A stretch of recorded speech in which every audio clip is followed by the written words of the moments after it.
Siyanibingelela nonke balaleli egameni lenkosi yethu Jesu Kristu oyinkosi nomsindisi empilweni zethu. Siyambonga uJehova ngaleli thuba lamanje. Sizocela ukuvula ngomkhuleko kubo bonke abantu abalalele. Baba wethu osezulwini, malingcweliswe igama lakho Nkosi yethu Jesu Kristu. Umbuso wakho mawufike. Intando yakho yenziwe empilweni zethu sisemhlabeni njengasezulwini. Siyacela Nkosi usipha amandla okunqoba inyama yethu, singabi ngabasolekayo phambi kobuso bakho, kepha Moya Engcwele siphile ngezwi.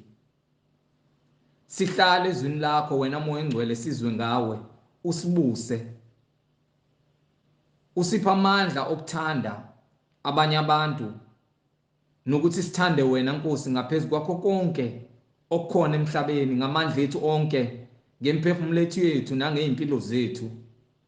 Sithande nomakhelwana bethu. Sinqobe imisebenzi yesitha uSathane, sihleze ezwini lakho. Siyacela Nkosi ukuba usiphe isinkwa semihla ngemihla. Izwi lakho lithola indawo enhliziyweni zethu. Sikhule sikwazi ukulizwa izwi lakho. Egameni lenkosi yethu Jesu Kristu oyinkosi nomsindisi. Yena ungumnini amandla onke empilweni zethu, odale konke ekudalela inkazimulo yakhe manje naphakade. Amen. Ngizocela kubo bonke abantu abalalele, ikakhulukazi laba abakholwayo, abathi basindisiwe bona, abathi uJesu uyinkosi nomsindisi ezimpilweni zabo. Sheshisa uthatha iBhayibheli, uJesu mayinkosi nomsindisi empilweni yakho, kuze uzoba nokuqonda njengamanje masivula imibhalo, ngoba sinokuphila kuyona, ukuthi uNkulunkulu uthini ezwini lakhe kithina njengoba sikholwa. Iyona yiphi indlela ekumele sihambe ngayo ezosiholela ekuphileni.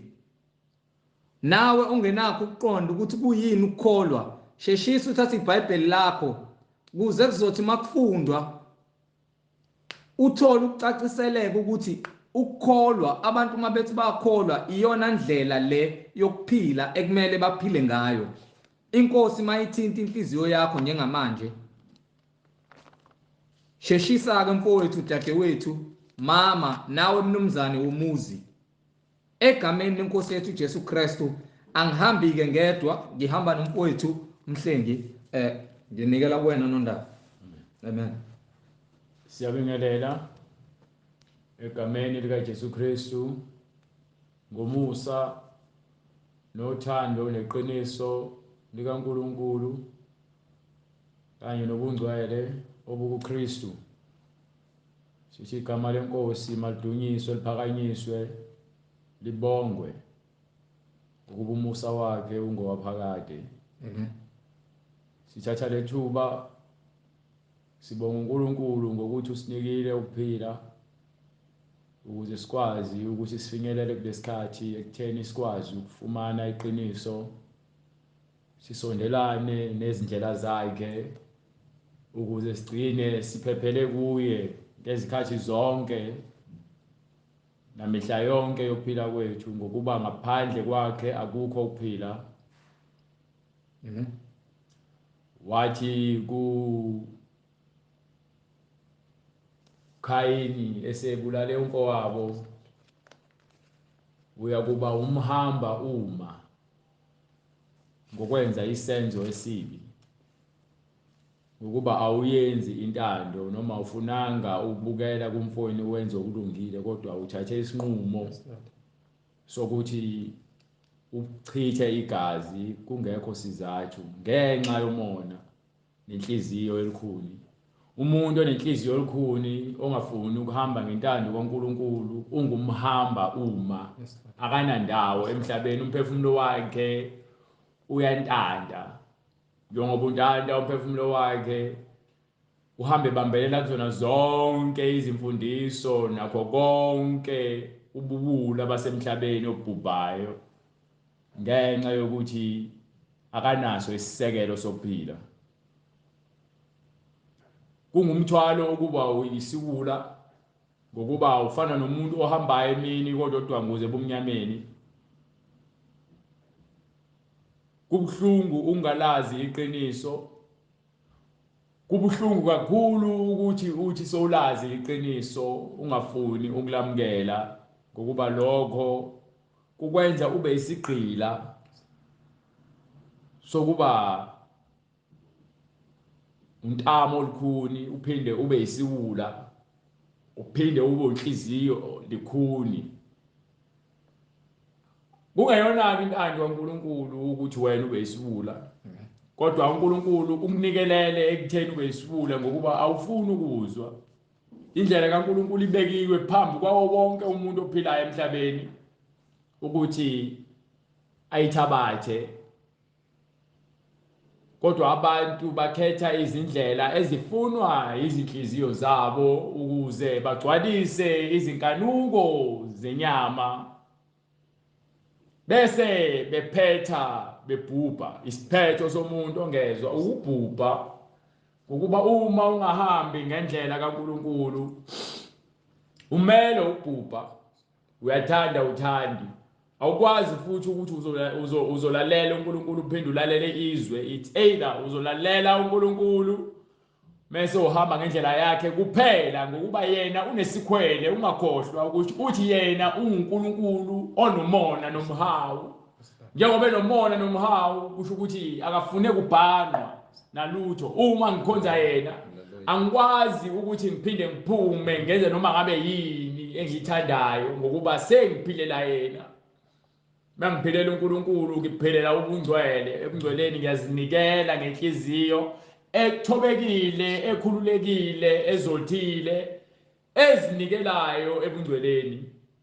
Ingakho ngimilana ngimbonga uNkulunkulu ukuthi usinikile amandla ukuthi sikwazi ukuthi sifinyelele ekulazini iqiniso. Kuyayikhulula inhliziyo, kuletha ukuthula nomusa, uyawuzwa uvunguza kuwe. Uthi uJesu Kristu kwincwadi kaJohane chapter 6 verse 63. Ngumoya ophilisayo. Umoya lesufunayo iwona lo nguza ugubhuzele esifini sami. Hallelujah, glory to God. Iwona lo ngenza ngijabule, ongenza hallelujah, hallelujah, hallelujah, hallelujah, glory to God. Ungenza kusha ngiphume, kusha ngimemeze, kusho ukuthi icosolo enhlizweni. Yes Lord. Ngomusa ozwayo lokuthula lokhu uJesu Kristu athi ukulethile. Uma esehamba athi ke kubafundi bakhe, anginishiyi nodwa, nginishiya nokuthula, kodwa hayi ukuthula lokho okufana nabantu basezweni. Nginishiya nokuthula kukaNkulunkulu. Ukuthula kaNkulunkulu kunothando, kujulile, kuzothile, kuyabekezela. Ingakho incwadi athi uMpostoli Paul, uthando liyabekezela. Uthando aluzikhukhumezi. Uthando aluzindli ngokubi. So uma uhola umoya engcwele kuqhamuka umoya ozokudukisa, ufuna ukuthi wena ube nenhliziyo elikhuni. Uyakhumbula ukuthi uthini umoya engcwele? Ngothando. Uthando aluzikhukhumezi. Uthando aluziphakamisi. Uthando aludlinzi ngokubi. Uthando luthokoza ngeqiniso. Ngokuba iqiniso uthando, uthando iqiniso.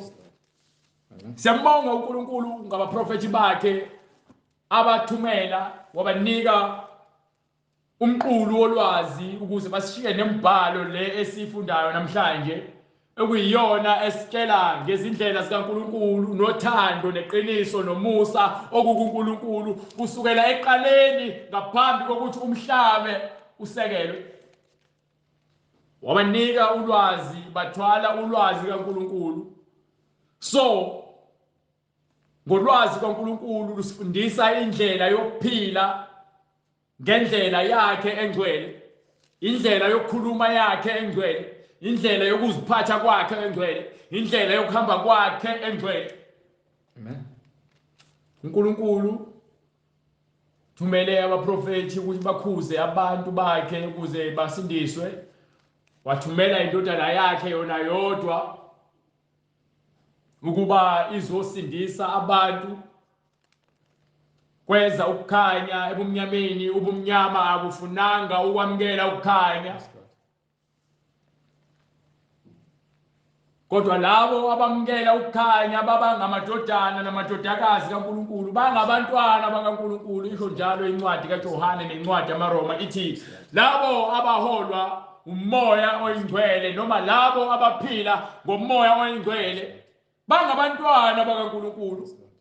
Siyambonga uJesu Kristu uzosishiya nesiphiwo nefa likamoya oyingcwele ngokuba lesithembiso sikamoya oyingcwele esethu esenu esabantwana benu esabo bonke abakude inkosi uNkulunkulu wethu eyakubabiza. Hallelujah. So unikiwe isikhathi sokuthi wena wazi izindlela zikaNkulunkulu uhambe ngendlela yakhe. Ongiphe incwadi yezaga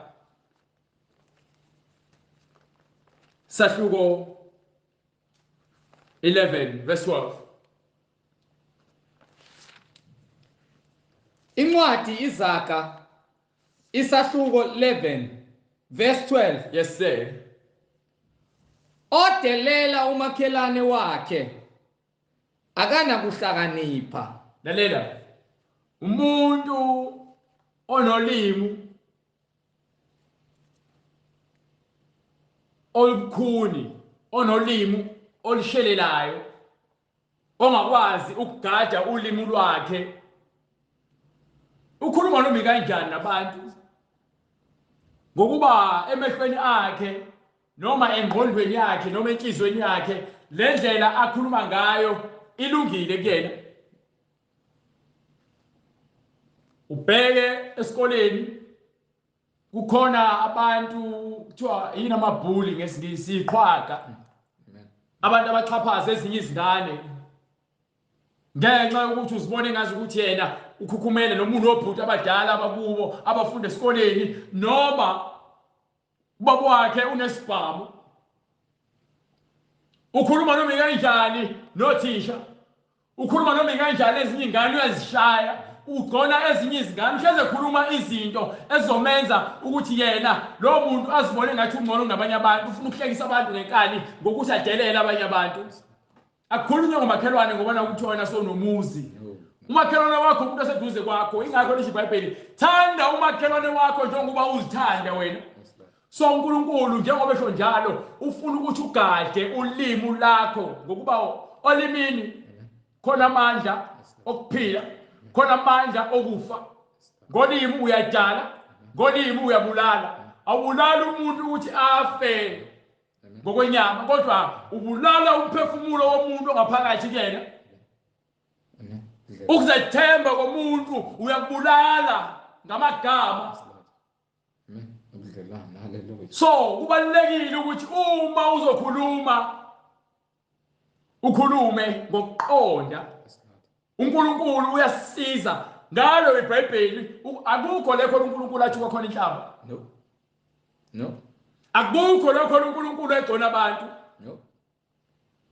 Kodwa ke uthola ingane esikoleni ngokuba kubo kuthuka inhlamba. Phela ingane uyibona kanjalo ukuthi le ngane le kubo kuphilwa kanje. Ubaba wakho uthi ongitshela mekhona okhayayo. Ufika eseveza isibhamu selihambe khonosha.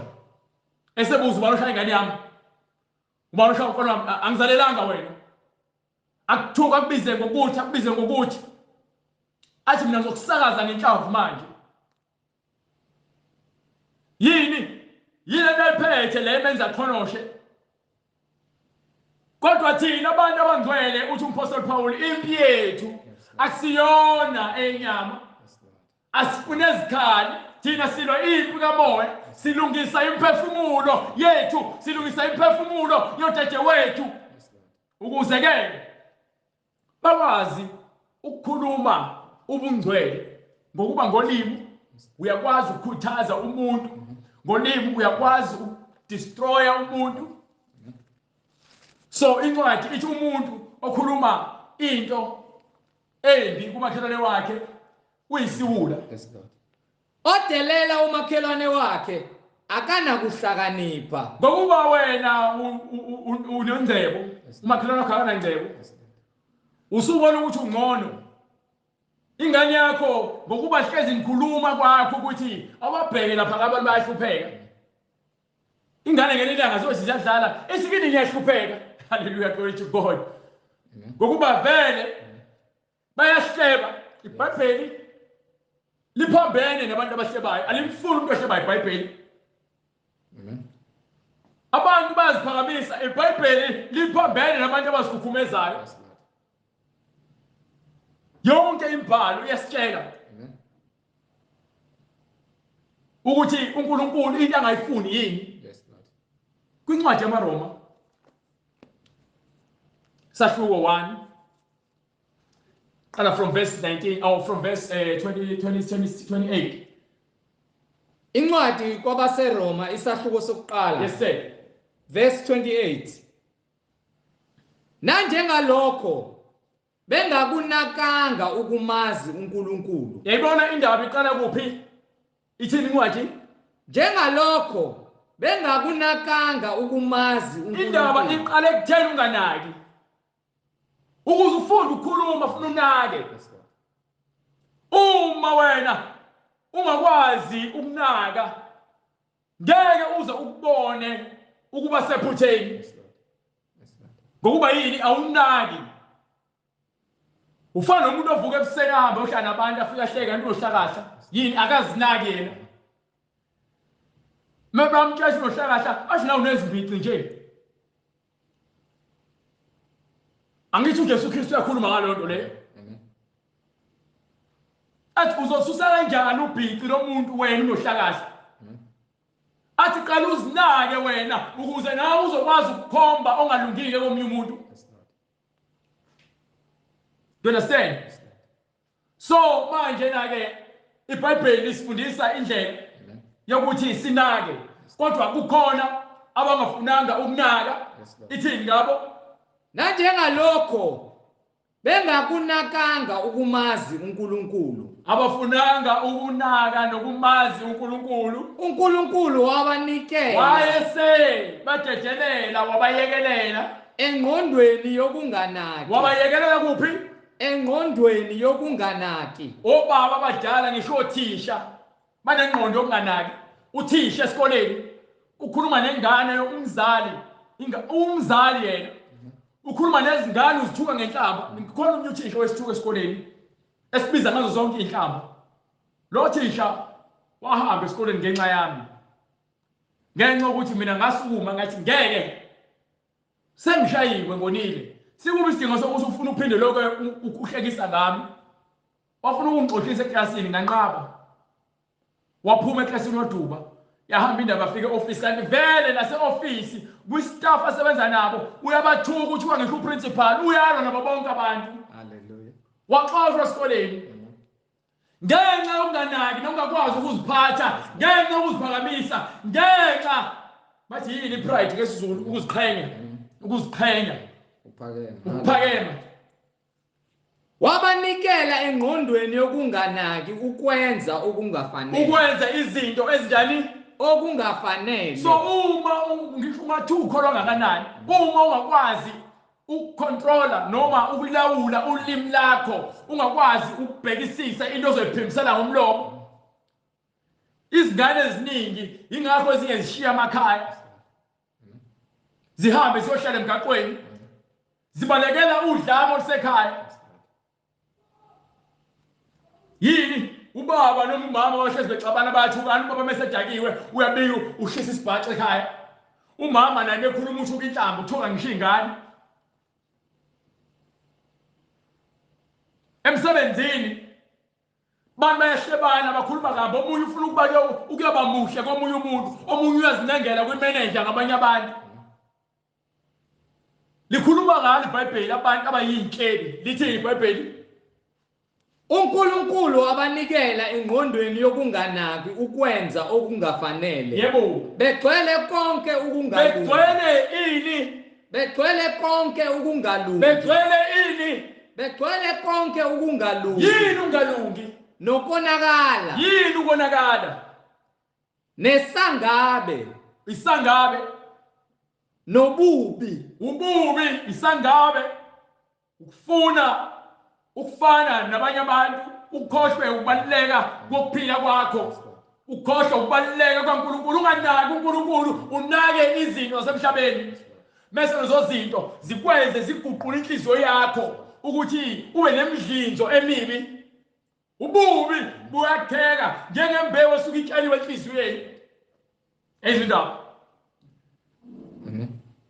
khona ububi nani begcwele umhawu umona into eyenza abantu babe nongakwazi ukukhuluma banomona akafuni into enza ukuthi uKhayini abulala umfowabo umona ukuthi uNkulunkulu wajabula ngomhlabelo nangomnikelo kaAbel ngoKhayini akangajabule wayesedinwa uNkulunkulu wambuza wathi kwenziwa yini ubuso bakho budonseke udinwa yini ngokuba umama wenze kahle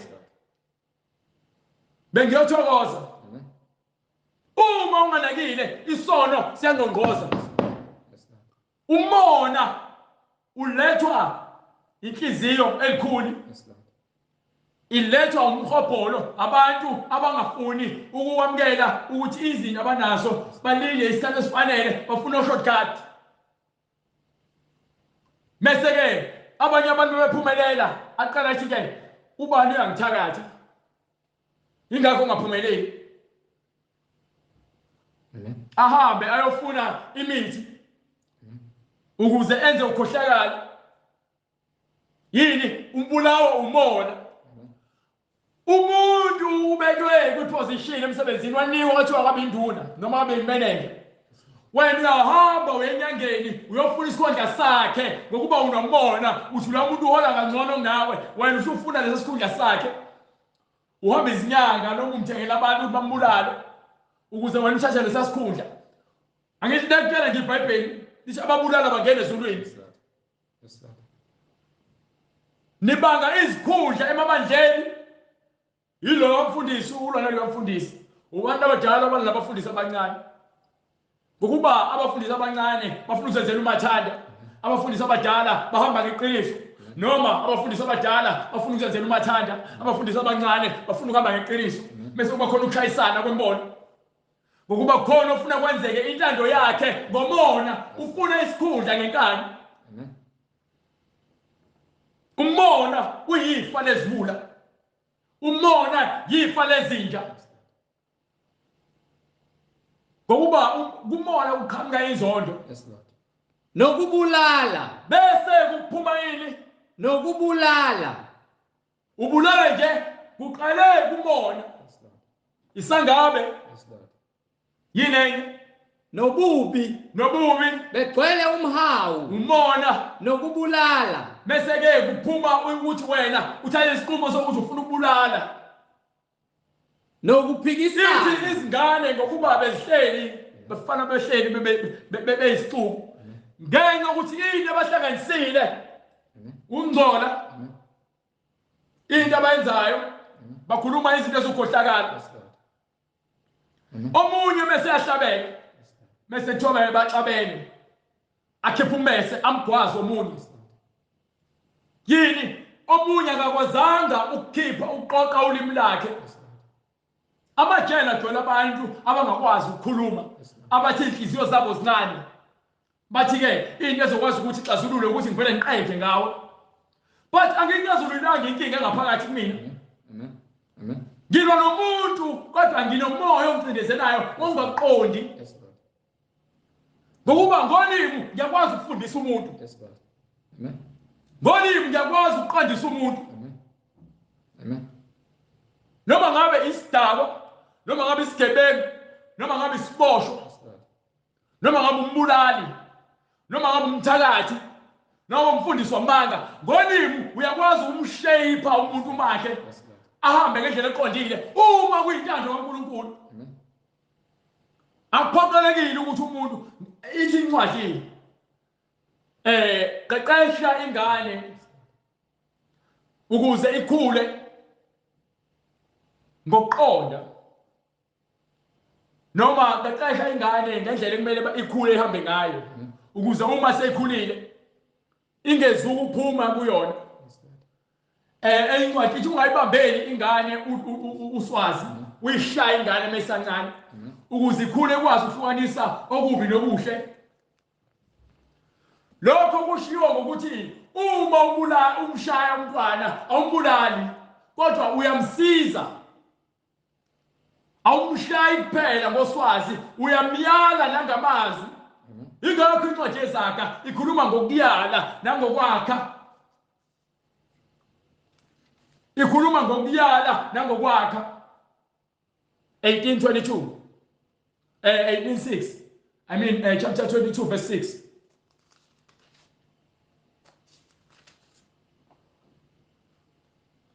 Incwadi uDeuteronomy isahluko 22 verse 6. Uma uhlangana nesidleke senyoni. No. 18:6. Incwadi yezaga no Deuteronomy. Ngithe incwadi yezaga mina. 22. Incwadi yezaga isahluko verse 6. 22 verse 6. Hallelujah. Fundisha baba. Incwadi izaga isahluko 22 verse 6. Khulisa umntwana ngendlela eyakuba ngeyakhe, kuyakuthi lapho esekhulile angasuki kuyo. So manje umntwana ufuneka akhuliswe ngendlela efanele. So kusho ukuthi ulimi lwasekhaya kufanele liqonde. And ukuze liqonde ulimi lwasekhaya, imfundiso kaNkulunkulu iyona into yokuqala ebalekile ekumele ibe khona ekhaya. Ukuze ke uma ufundisa, awufundisi ngokuqonda kwakho okuzovuna wena umese wena ufundisa ingane izindlela zakho ekubeni lezo ndlela zilungile. Kodwa fundisa indlela kaNkulunkulu ukuze ingane ikhule ngokumesaba uNkulunkulu, ukuze uma seyikhule ngokumesaba uNkulunkulu ingeke ize ihambe iphume ekumesabeni uNkulunkulu. Ngoba ufundiseni indlela yobungcwele ukuthi uthi uNkulunkulu ungatshotshi, ungahleki, ungabe ufakazi wamanga, ungabulali, hlonipha uyihlo nonyoko. Awuhloniphi mina noma wakho kuphela, wonke umuntu omdala ngaphandle umthatha njengobaba wakho njengoma wakho, uyabahlonipha. Uma kukhona umuntu omdala emile ebhasini noma esitibeleni wena uhleli phansi uyasukuma, uhlala umuntu omdala phansi, awuvele nje ugweve nesihlalo laphayana umuntu omdala emile, ngokuba lokho kukhombisa wona ukuthi imfundiso ayikho kwena. Kuyona le ncwadi le Proverbs chapter 18 chapter 7 chapter 16. Hallelujah. No, chapter 17 verse 9. Incwadi izaga isahluko 17 verse 9. Osibekela isiphambeko ufuna uthando. Umuntu obalekela ukuphambana nendlela kaNkulunkulu ufuna ini? Uthando. Ufuna uthando. Uthando ulufuna ngokwenza into elungile. So ngomlomo wakho uma ukhuluma izinto ezakhayo, uyadala uthando kumuntu. Uthando izwi linamandla ngaphezulu kwayo yonke into. Ongiphe nale ncwadi ufuna lo chapter lo verse lelo uhambe ngifundela lapha ku verse 10. Verse 10 bese baka lokho uhamba uya ku verse 18. Kepha onokondisa indaba wahlukanisa abahlobo. Insolo ingena ngoqondileyo. Ngifuna chapter 17. Amen. Verse 10. Verse 10. Insolo ingena ngoqondileyo. Kunemivimbo emikhulu koyisiwula. Insolo uma usola umuntu umkhombisa ubulungiswa, ingena kumuntu vele onendawo yokuthi ufuna ubulungiswa. kodwa ungakhuluma nemuntu oyisifula kaningi kufana nokuthi uyamshaya kodwa still akafuni ukuphenduka. Nezingane ezinye zinjalo, abantu abadala abanye banjalo sebonakele. Khona abantu ababaleka emakhaya ngenxa yokuhlupheka, khona abantu ababaleka emakhaya ngenxa yokuqinelwa amakhanda. Akubona bonke abantu abagcwele emgaqweni ababaleke ngoba nake emakhaya bebehlupheka. Akubona bonke abantu abagcwele emajele ababoshelwe ukuthi babe wrong, khona babe right. So ukulungiswa uma uyala umuntu umfundisa ngendlela yothando nobulungiswa nobungcwele, utshala imbewu kaJesu Kristu. Uyena umlamuleli kuzona zonke ley'nkinga oziphethe ngaphakathi kuwena. Uyena ongumlamuleli okhipha konke lokufa nobuthi obungaphakathi ngokuba ukufundisa uthando, ukufundisa umusa, ukufundisa ukubekezela, ngokuba siphila nazo izivula. Fanele sizithande izivula zakithi, fanele sizibekezelele, fanele sibe nomusa kuzona ukuze zibone ubuKristu kuthina. Othanda ukuxabana uthanda isiphambeko. So uma wena uzothanda ngiyakholwa ukukholwa kodwa ngifuna umuntu angibhejele, usuyaqala wena uyaveza ukuba senyameni. Ithi inyama umuntu osenyameni ufile. Kodwa lophila ngomoya unokuphila kuyena. So zikhethele wena ukuthi ngabe wena ufuna ukuphila ngokwenyama noma ngokomoya, ngokuba kumoya khona ukuthula. Do you understand? Othanda ukuxabana uthanda isiphambeko. Owenza umnyango wakhe ukuba uphakame ufuna ukubhujiswa. Nezindaba. Ongiphe uchapter 18 verse 4.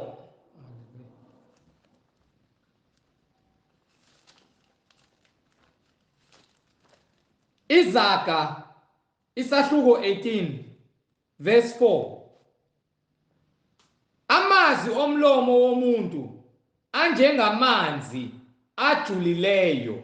Amazwi omuntu anjengamanzi ajulileyo. Kusho ukuthi igama nogama olikhiphayo njengoba ethi uJesu Kristu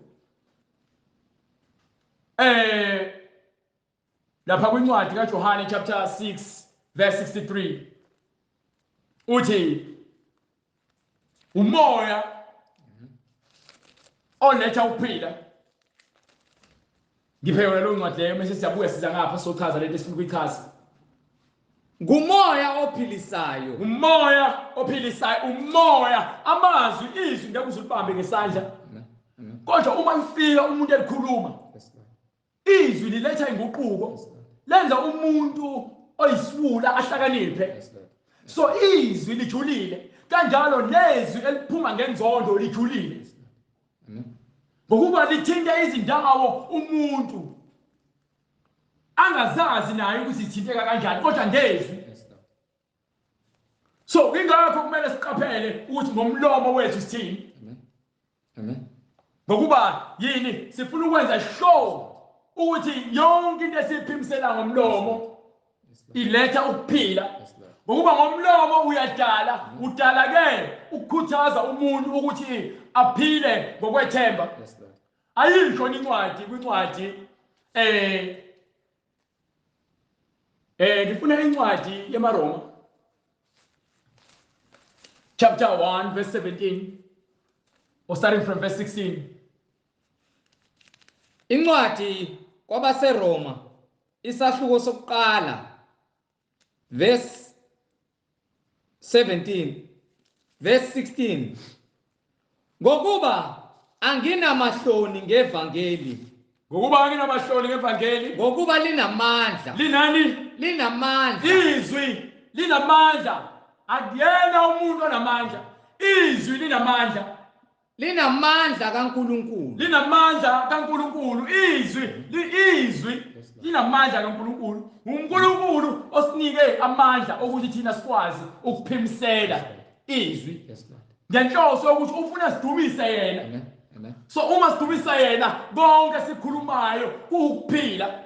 So uma wena uzokhuluma izinto ezibulala inhliziyo yomuntu, ezibulala ukuqonda komuntu, wena ubulala umuntu kwolwakhe ephila. Kube insindiso kulowo nalowo okholwayo. Kube yini? Kube insindiso kulowo nalowo okholwayo. So umuntu okholwayo ukholelwa ukuphila. Yazi ukusindiswa nokukholwa kusho ukuthi wena ukholelwa ekutheni khona ukuphila. Amen. Nokuthula, nothando. And ivangeli kaNkulunkulu lisifundisa ini? Ukuthula, uthando, nokuphila, nokuphilisana, nokubekezela.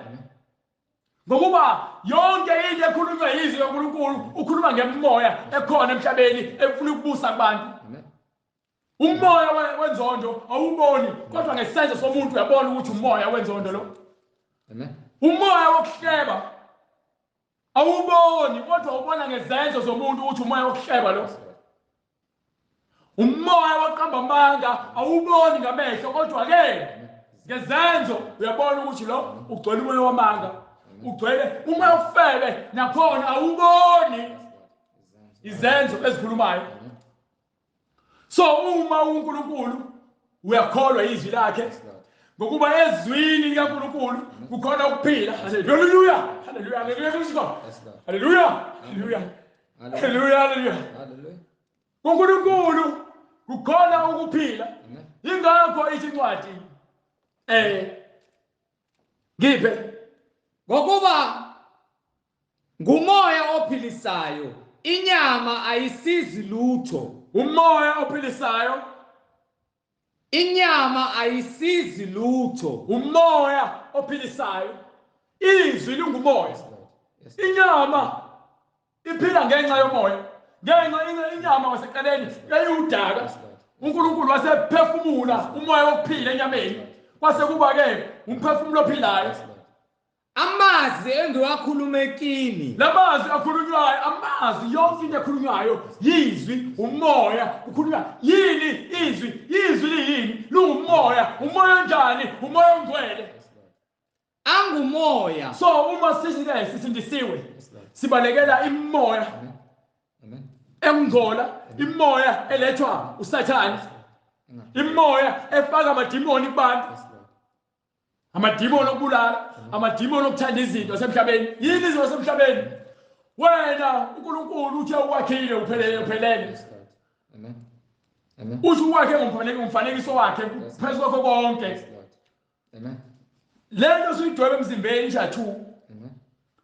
Ngabe uNkulunkulu kwakhe nayo yini ijathu? Cha, akakhanga nayo. Ufake izinwele zokufakelwa umuntu wesifazane. Ngabe umoya engcwele ukwakhela ukufakile uthe efakile ozokufakelwa yini? So imfundiso kabani? Ukuthi wena ufake into ozokufakelwa. Imfundiso kabani ukuthi upende umlomo wakho? Kuyimfundiso kabani ukuthi ufebe? Ngokuba izwi elingcwele lithi ukuze kube khona ukuthula. Shada ulwe nomfazi wakho. Khuluma iqiniso. Noma kuthiwa kubuhlungu, uma wahlulela, ahlulela ngendlela elungile. Yini? Umoya weqiniso. Umoya wokuthula. Ngomlomo kuphuma zonke izinto. Ngiphe? Haleluya. Ngumoya ophilisayo.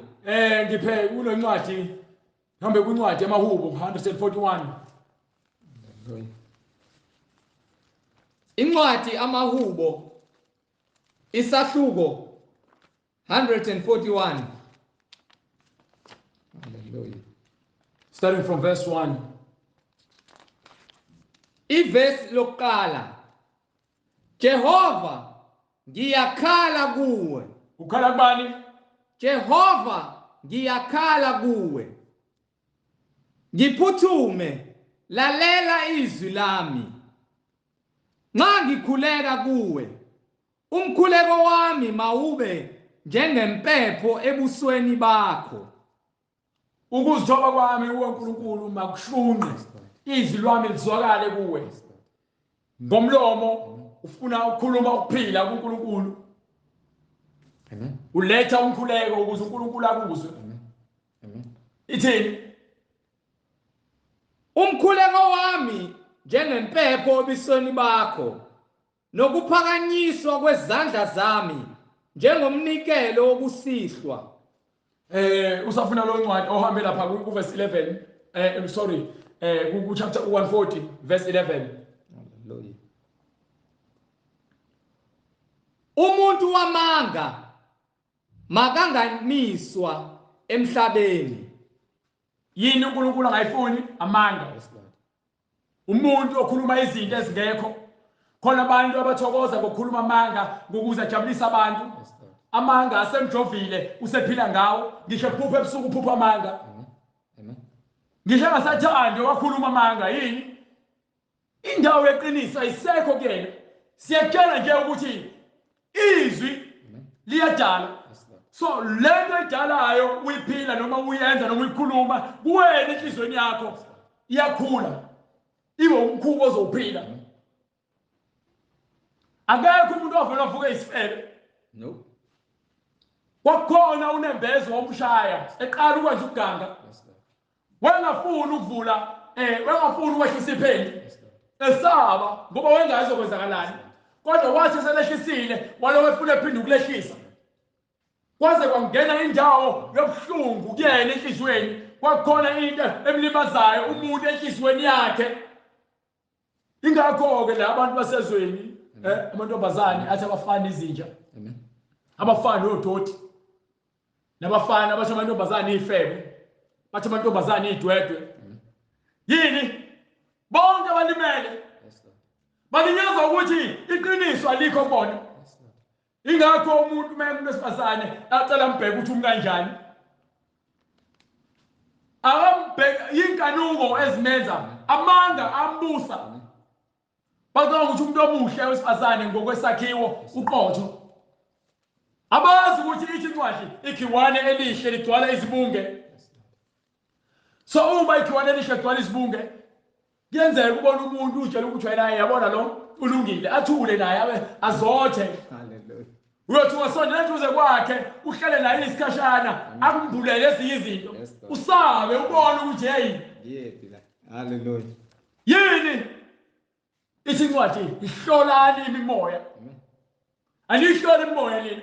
Amen. Lokho kubona ngeso lakho kuhle emehlweni akho ufuna ukwenza. Ingakho kungekho ukuphila kunina. Ingakho kukhona ukudonsisana enhlizweni yakho, kukhona ukushayisana engqondweni yakho. Anizwani niyakhombana yini? Ukuthula kukho kwena ngaphakathi. Umuntu ongenakho ukuthula ngaphakathi yazi uhleze ufuna into errong komunye umuntu. Yes Lord. Yes Lord. Yes Lord. Akanakho ukuthula. Mekukhuluma into okulungiswa noma wazaba uya ufuna into azoyibheka kuwena azokutshela ngayo nawe wrong kuwena. Yini ukufunda noma indawo yokufunda kuyena yikho. Amen. Bathi ngesingisi i-defense mechanism. Amen. Amen. Uhleze ufuna ukuzivikela. Yes Lord. Usephile kakhulu ebuhlungwini, omunye wakhula exhashazwe. Hallelujah. Akasazi isixazululo, akanazi isixazululo. Into yaziyo ukuthi makwakhuluma into engasilekeni ufuna ingqinqindi ukushaya ngenqindi. Omunye wesifazane wakhuluma into engasilekeni uzokuthuka ngayo yonke inhlamvu ekhona emhlabeni. Yini izwi limbulele ebelikhulunywa kuyena. Bebemthimba befika abafana befuna ukulala naye amthembisa izulu nomhlaba. Avuma jabule avula imilenze. Umuntu wesifazane ukuvula kwakhe imilenze kuyigugu into ebalekile. Ingakho kuthiwa ufuna ushade. Yes Lord. Anazi ukuthi iBhayibheli lisifundisa ukuziqoqa. Yes Lord. Silungiswe, sipheleliswe. Ukuze emngcweleni sambe ngendlela yokuqonda. Ubone imizi eminingi ifa iphela. Ingokuba ubungcwele abukho. Amen. abantu bashada ngenxa yokuthi bafuna ifa ukuthi ucebeka kangakanani akanandaba nomphefumulo wakho ukushada khona isidakwa undala athi ngimthanda khona isidakwa akakuthandela ukuthi isidakwa ukuthandela ukuthi usebenza kahle wena imali uyamnika ujabuliswa imali akajabuliswa uthando akalazile uthando wazi ukuthi uthando wena ufuna umthengela ama-present nama-gift. Incwadi amaHubo 143 Yes sir. verse 3. Yes sir. Ngokuba isitha siyazingela umphefumulo wami. Isitha umoya ongalungile Sicindezela phansi emhlabathini. ungathi uma uze uDavide ekhuluma kanje uzingubana kwezingelwa abantu kuba ukuthi wezingelwa inyama wezingelwa imoya yabantu. Abantu bakaNkulunkulu bonke bayacindezelwa ngabantu abanemoya emibi. Akuyona inyama ecindezelayo ungakhohliswa ungadukiswa. Hallelujah to God. Hallelujah. Hallelujah. Singihlalisile ebumnyameni njengabakade bafa. Isitha wahlasela isitha ngelinye ilanga uDavide wathi mephuma emaphezulu kwikhaseli yakhe wabona umuntu wesifazane egeza enqunu zamvuka inganuko wamvuka umona wathatha umfazi womuntu walala naye wenza icebo lokuthi indoda yalomfazi ihambe empini yofa ukuze ezosala nomfazi wayo wammithisa. Isitha esasemzingela ngokuthi uDavide uNkulunkulu uthi ke ngimtholile indodana yami osemva kwenhliziyo yami ukuthi uDavide wayenothando kaNkulunkulu kodwa isitha sasingaphumulile ingakho lo moya wobufebe nomoya wophinga waze wamfika imoya lebusa abantu ukuze umuntu eqambela amanga umoya wamanga. Sizingela umphefumulo wami sifuna ukubhubhisa sicindezela phansi emhlabathini. Sicindezela phansi emhlabathini Ukuphila kwami asifuni uphile wena. Hambe kwincwadi kaNomzana kaJakobe chapter 3 sike sihlakaze yona ngazi izinto eziphuma emlomeni. Qala kwincwadi yase-Efesu chapter 24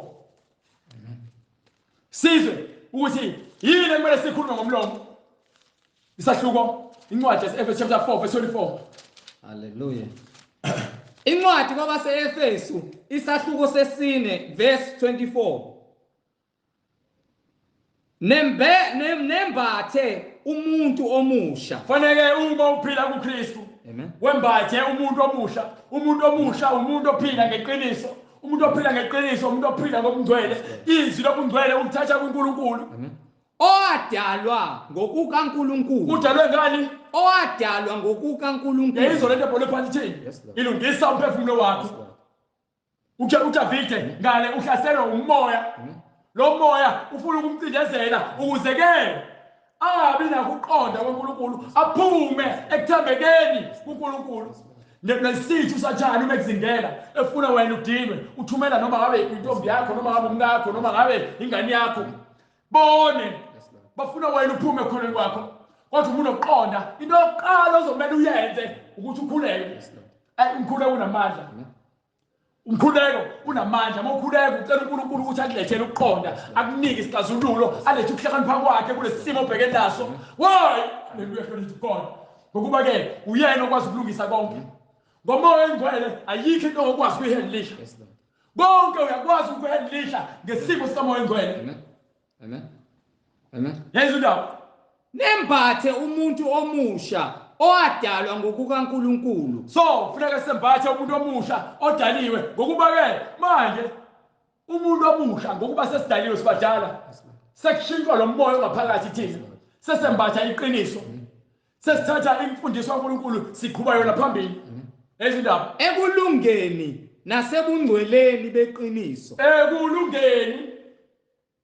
Ekulungeni uNkulunkulu ulungile. Yes Lord. Indlela zakhe zonke ziqondile. Yes Lord. Indlela zakhe zonke zilungile. Yes Lord. uNkulunkulu ungcwele uneqiniso. Akukho lekhona ukuthi uNkulunkulu wathi ngikhuluma iphutha nginamanga. No. Hallelujah. Yayizonto leyo ithini incwadi?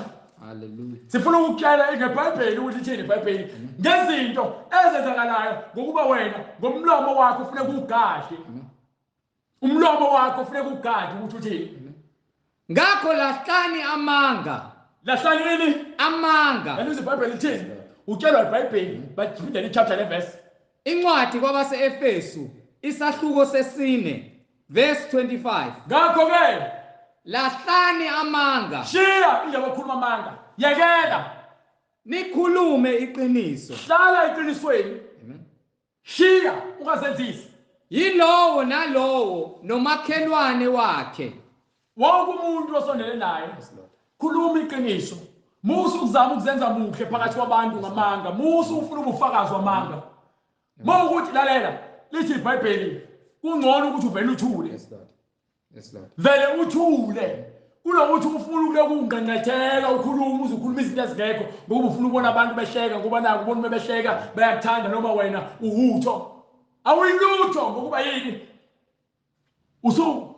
usuyabhuja emangeni usuyisigqila samanga so njalo mohlakana nabantu into ozoyenza ile oyenzayo ukufuna ukuzibonakalisa ukuthi ukhona ngamanga amanga azokubusa and abantu bagcina sebekunyanya benyanya amanga akho ngokuba ugcina sowuqhatha abantu ngamanga lithi susa amanga akho umakhelwane wakho ukhuluma iqiniso yini Lokhu singamalunga omunye komunye. thina singamalunga sibambisene emngcweleni sibambisene angikwazi ukuhlekisa nomuntu engithi sikholwa naye uma ngenza njalo angikwazi ukuhleba ngomuntu engithi ngikholwa naye uma ngenza njalo mina hayi ngiyazenzisa uthando alukho uthando you understand alukho uthando ngokuba ngithi ngenzelani uma ngitshela wena into ngomunye umuntu engalungile ngine ngenzelayo why mina ngimele ngifuna ukuhamba ngikhuluma njalo kubanye abantu ngabanye abantu yini uma ukuthi uthando kaNkulunkulu ukhona kumina why kumele ngenze njalo Ningamniki uSathane indawo. uma ngenza lezo zinto ngenzani nginika uSathane indawo so ngokuqhelelana nazo zonke lezi zinto iBhayibheli ayikho into engayilungisa lishaya wonke amakhona liyaqongqotha lilungisa yonke into lithi ungamniki uSathane indawo you understand mesethini Hallelujah.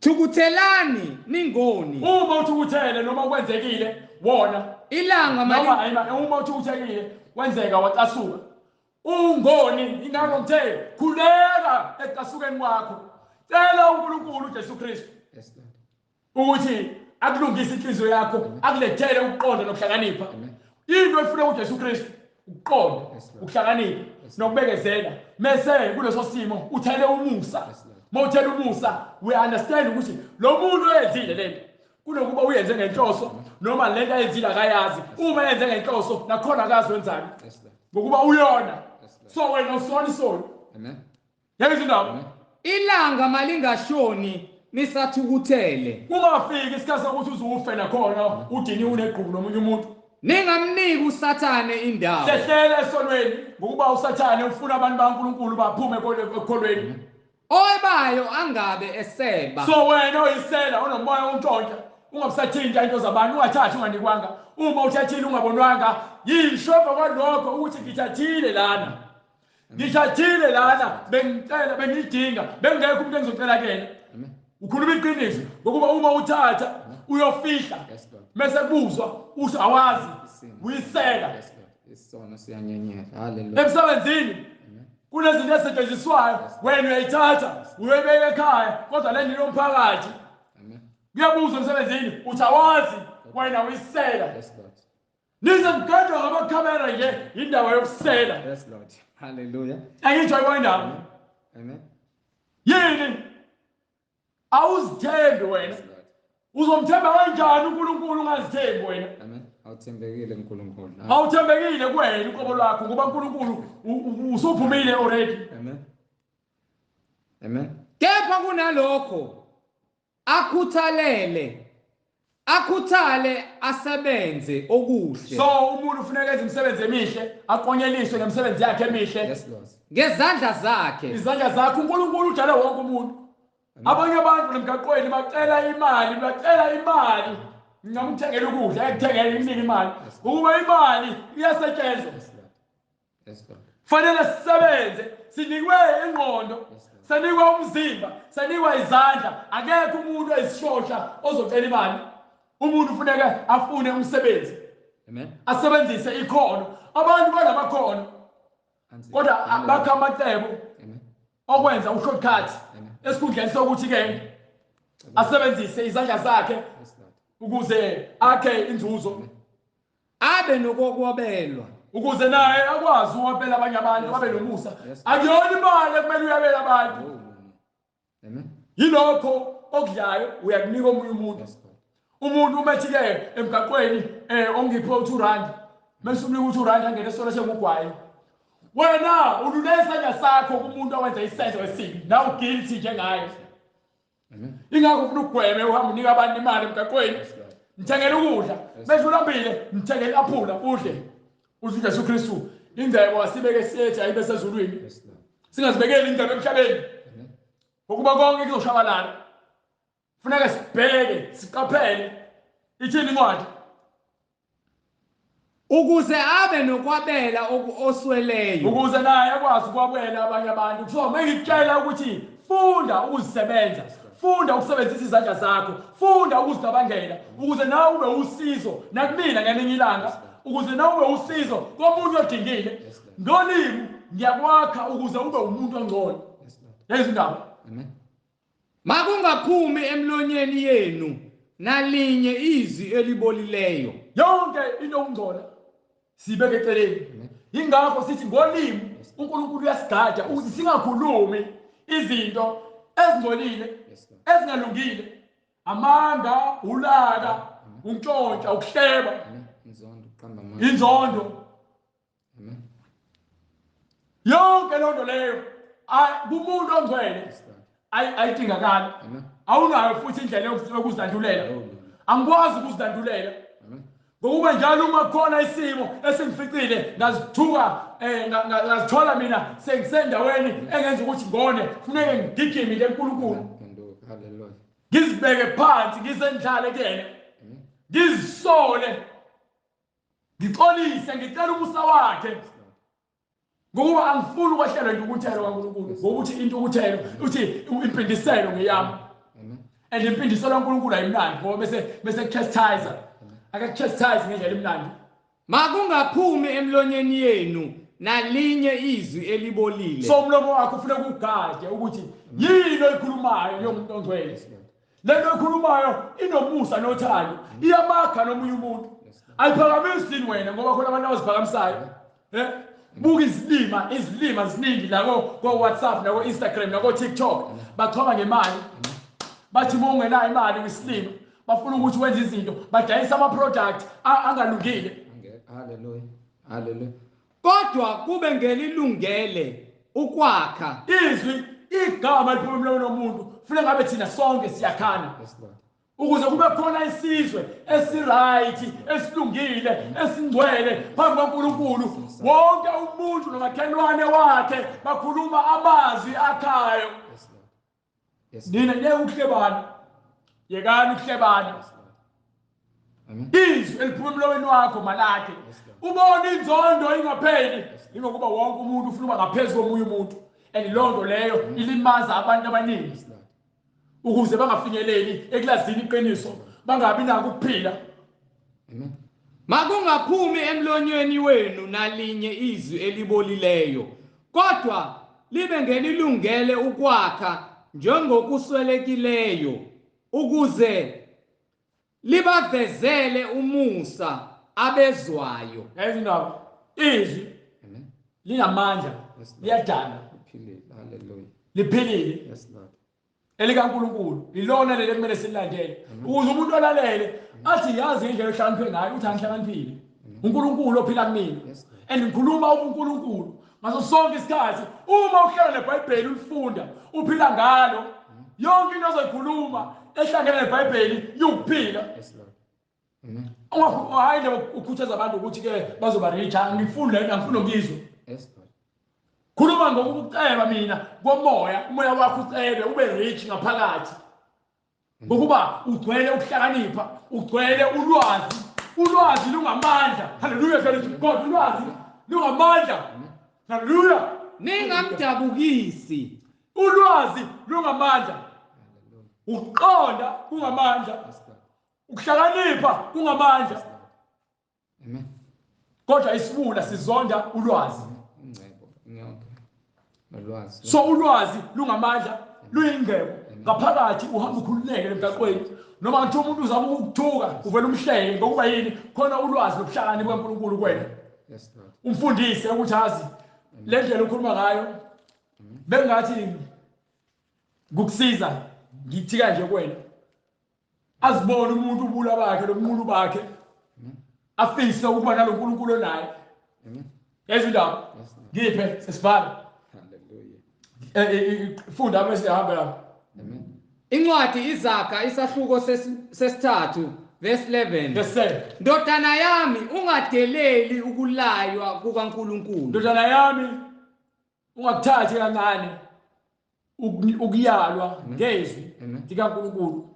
Ungakhathazeki ngokusola kwakhe. Uma uNkulunkulu ekusola, khuthalela ekutheni wena usoleke ukuze ufunde indlela elungile khona uzokwazi ukuthi uthokozise umphefumulo kaNkulunkulu okuwena ngokuba umzimba wakho ungakhohlwa.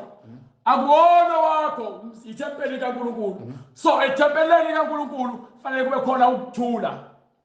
Ngokuba uJehova uyamyala amthandayo. Uthi uJesu Kristu naye mesho njalo athi bonke engibathandayo ngiyabayala uthi le ncwadi le.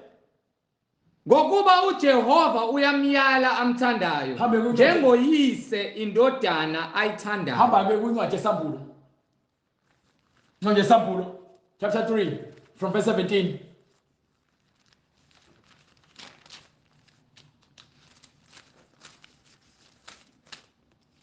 Incwadi isambulo isahluko sesithathu. Yes sir. Verse 17. Fundisha. Ngokuba uthi ngicebile. Ngokuba uthi ngicebile. Kangisweli lutho. Ayikho into engidingayo. Kanti kawazi ukuthi ungolusizi. Bonke abantu abanemali nabantu abasibafundile batshela ukuthi bayazi bahlakaniphile abadingeli lutho uNkulunkulu kodwa abazi ukuthi banqunu, abazi ukuthi bawulusizi. Bahambaze. Amen. Nowokuhawukelwa udinga nje umusa. So uma ufundiswa indlela unikwa izwi, leli izwi lifundisa ubuntu. Amen. Ngokuba nihamba niqalaza lemarobotini nize nivala amawindi uma nidlula dlula abantu ngokuba yini nobuntu aninawo nina. Nina aninawo bayizigebengu ni rich. Izigebengu zifuna laba rich. Aba rich babalekela izigebengu. Aba rich bacindezela abantu abahluphekile. Yayibona indaba ikuphi? Inkulu. Umusa uthi uNkulunkulu uJesu Kristu ohamba ofuna ukwazi ukuthi kusho ukuthini ukuthi angifuni imhlakelo ngifuna umusa. Hallelujah. Ufuna umusa. Hallelujah, glory to God. Umusa kuphela ongikhulula. And isigebengu siyakhulula uJesu Kristu. Isicebi siyakhulula uJesu Kristu. Akekho umuntu ozikhulula yena. Ingcebo yakho uyana esihogweni. Ubugebengu bakho uzona besihogweni. Kodwa unomusa nothando uyabona ubuso kaNkulunkulu ngoba inhliziyo yakho besihlanzekile. Uyabusuziyeke zonke lezi zinto ekuthiwa ziyeke, uqamba amanga, untshontsha, ukufeba, ukuphuza, ukudakwa, ukubhema ugwayi, ukubulala, ukuzonda, ukuziphangamisa, isangabe, ukuba isitabane. Zonke lezo zinto uyoziyeka. Ukufundisa iBhayibheli ngendlela engafanele uzoziyeka lezo zinto. Ngoba sekungena umusa kuwena. Athini uJesu Kristu? Hallelujah. Verse 18. Ngokuba uthi ngicebile. Verse 18. Ngiyakululeka ukuba uthenge kimi igolide elihlanzwe ngomlilo. Izwi ligolide. Eliyasho incwadi ithi ke ukuhlakanipha kungaphezulu kwamarubi negolide nobucwebe. Lona ligolide elingaphezulu kwakho konke. Lihlanzwe ngani? Ngomlilo. Ukuze ucebe, ukuze ngaphakathi kuwena ucebe. Nezingubo ezimhlophe ukuze wembathe. Ukuze ugqokiswe nomoya ongcwele, uhlanjululwe zonke izono zakho kungabonakali ihlazo lobuze bakho nomuthi wamehlo wokugcoba amehlo akho. Ingubo emhlophe umoya kaNkulunkulu mase kuzofakwa umuthi wokuvula amehlo ukuhlakanipha lo ukuhlakanipha ngendlela kaNkulunkulu. You understand? Yes, Lord. Yes sir. Ukuze wembathe kungabonakali ihlazo lobuze bakho. Yes sir. Nomuthi wamehlo wokugcoba amehlo akho ukuba ubone. Asheshe ngifuna verse 19. Bonke engibathandayo Uthe incwadi yezaga. Hallelujah. Incwadi yezaga isahluko sesithathu verse 13. Isahluko sesibili. Isahluko sesibili verse 10. Ngokuba abahlakaniphileyo kuya kungena enhlizweni yakho ukwazi kube mnandi emphefumulweni wakho. Hamba ufundele la verse encwadi esambulo mase uzozwa ukuthi belithini. Ungafunde ngekho. Hamba uye encwadi esambulo. Incwadi isambulo Chapter 3 verse 19. Isahluko 3 verse 19. Yes sir. Bonke engibathandayo ngiyabasola. Yayizwa ngithini incwadi? Ikhuluma ngokusola. Amen. Incwadi izaga isahluko 19. Yes sir. Verse 13. Indodana eyisiwula Ngoba awusayazi phindele emuva kwincwadi yesambulo. Funda verse 19. bonke engibathandayo ngiyabasola. Bonke engibathandayo ngiyabasola. Ngibayale. Ngakho ke shisekela uphenduke. Ithi uJesu Kristu bonke engibathandayo ngiyabasola. Ngakho ke shisekela uphenduke. Amen. Izwi lifuna wena uphenduke.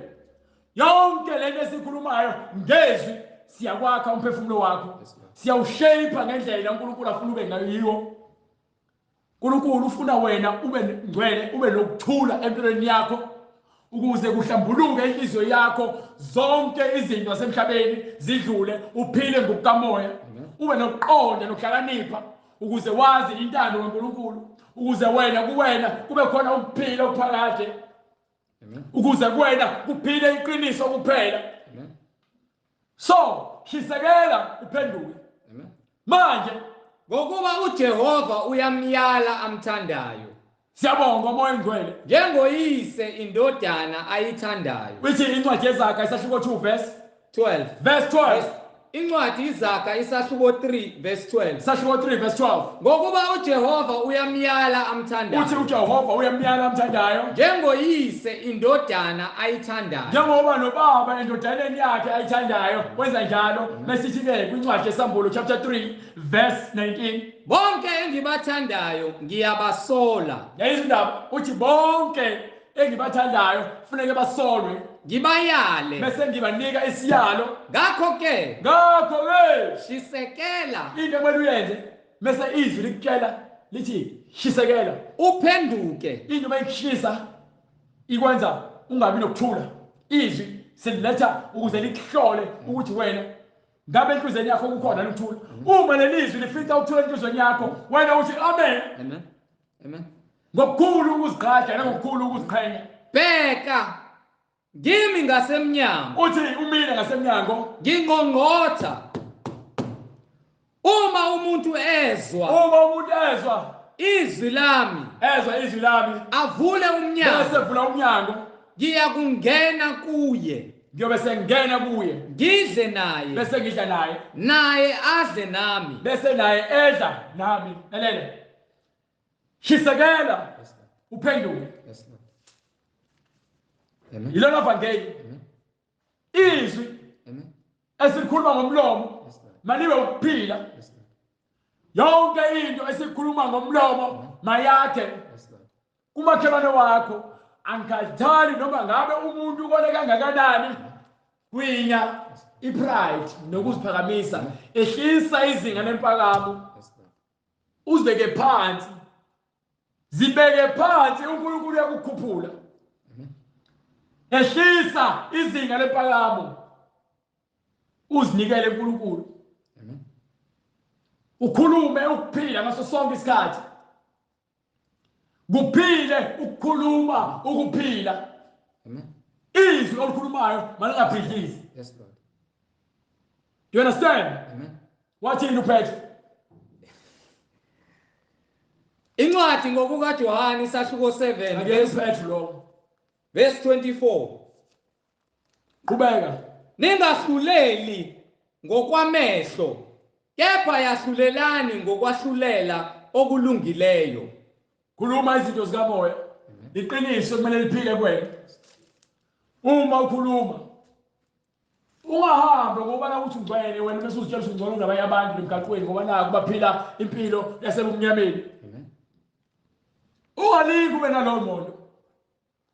Ngokuba nawe wawuyisoni. Funeka umbonge uNkulunkulu ukhazimule ngalabo abantu ukuze babone ubungcwele kuwena. Ukuthi ngishumayela kanje, ngishumayela ngeqiniso nothando. Kodwa ngihambe emgaqweni ngivimba abantu kumatshela bayizoni. Uma ngenza njalo ngiyisoni kwamina.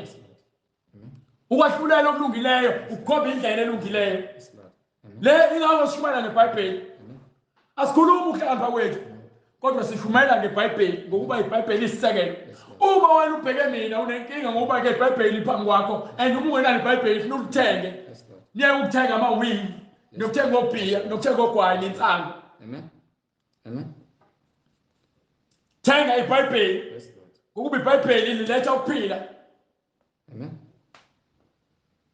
Ninemali yokuthenga idatha, nikhokhela Wi-Fi ukuze nihlale ku-internet, nidlale ama-TV game, nibuke ama-video ocansi. Kodwa ke imphefumulo yenu ibonile. Niyabhubha. Hallelujah.